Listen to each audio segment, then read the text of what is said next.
अपनी पदयात्रा में द्वादश ज्योतिर्लिंग 4 धाम में चलते चलते मैं सीतापुर जनपद में आ गया हूँ। इसके प्रवेश द्वार मान लीजिए कि लवकुश की जी मूर्ति और अश्व को थामे हुए हैं। जब भगवान राम ने अश्वमेध यज्ञ करा था तो इसको लवकुश जी ने यहीं रोक लिया था। और सीतापुर जनपद जो उत्तर प्रदेश में पड़ता है, यहाँ पे नैमिषारण्य वन है, नैमिष धाम कहलाता है। यहीं पे महर्षि दधीच का कुंड है और चक्र तीर्थ भी कहलाता है। सबसे विशेष बात है नैमिषारण्य की कि जिसको हम लोग महाभारत में कौरव पांडव जो युद्ध है उसको हम लोग समझते हैं कि वो महाभारत है। वो महाभारत नहीं है, वो मात्र एक ही परिवार के 2 चचेरे भाइयों में युद्ध का प्रतीक है। महाभारत का लेखन नैमिषारण्य में करा गया था जो सीतापुर जिले में पड़ता है। और महाभारत में ब्रह्मांड की उत्पत्ति से लेकर कलयुग तक का सारा विवरण दिया हुआ है।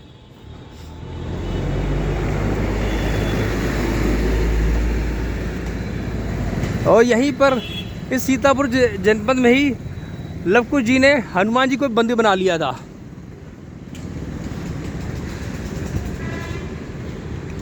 जो महाभारत है वास्तव में उसका लेखन गणेश जी ने साक्षात करा था स्वयं आकर, और ऋषि वेदव्यास ने मंत्रोच्चारण करा था।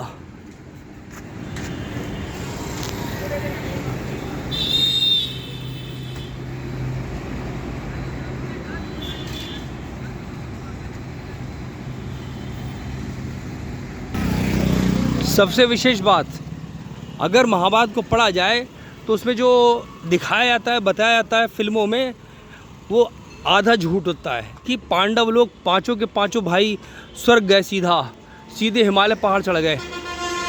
अगर किसी को पढ़े महाभारत तो पहले वो दुनिया भर की भूगोल की पुस्तक लेके बैठे। उसमें साफ साफ स्पष्ट शब्दों में लिखा हुआ है कि पांडव लोग हिमालय के दक्षिणी तट पर चलते चलते वर्तमान की जो लाल सागर कहलाता है, रेड सी, यानी कि सऊदी अरेबिया तक पहुँचे थे। फिर वापसी उन्होंने जो इजराइल में मृत सागर है वहाँ से की थी। मृत सागर से होते हुए कश्यप सागर, और फिर वो लोग चलते हुए हिंदुकुश पर्वतमाला पे आए थे। इसका विवरण लिखा हुआ है, लेकिन लोग पढ़ना जानते नहीं हैं। जैसे कि शिव पुराण पढ़ी नहीं है, सब लोग भीमा शंकर ज्योतिर्लिंग को मान लेते, पूना महाराष्ट्र मान लेते हैं, जबकि पूना महाराष्ट्र का क्षेत्र का नाम है दंडकारण्य वन। और शिव पुराण में स्पष्ट लिखा हुआ है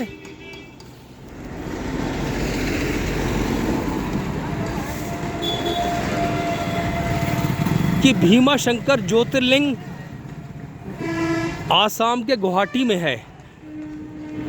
कैसे लिखा वहाँ पर? उसमें लिखा हुआ है कामरूप देश में, जहाँ पे हाथी गैंडे पाए जाते हैं।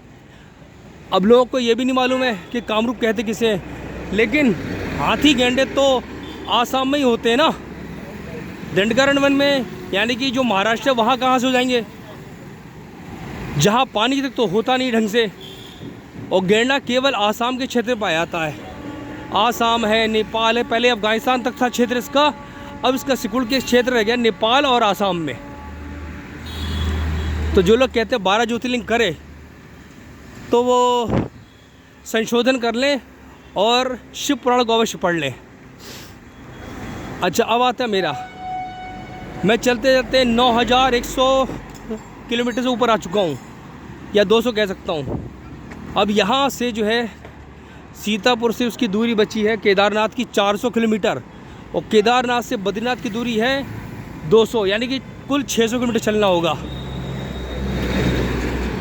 अब मैं 12 ज्योतिर्लिंग कहूँगा अपने को, लेकिन 12 ज्योतिर्लिंग में एक ज्योतिर्लिंग मुझे कम करना पड़ेगा, क्योंकि काशी विश्वनाथ में जहाँ हम लोग जल चढ़ा रहे हैं, दूध चढ़ा रहे हैं, वो मेरी दृष्टि में केवल शिवलिंग है। जो ज्योतिर्लिंग है वो मुसलमानों के कब्जे में है, जिसके नाम ज्ञानवपी मस्जिद कहते हैं। वो लोग आज भी कब्जा करे बैठे हैं। और जो न्यायालय है वो तो कहने ही क्या, वो तो 1000 पीढ़ी तक फैसला नहीं करेगा कभी भी, क्योंकि वो काले अंग्रेज़ों की देन है, नहीं गोरे अंग्रेज़ों की देन है। और उसकी सारी नकल उतारी काले अंग्रेज़ों ने। जो भी कानून बना है मेरे देश का वो सब अंग्रेज़ों का कानून की नकल है, पूरा पूरा डिट्टो।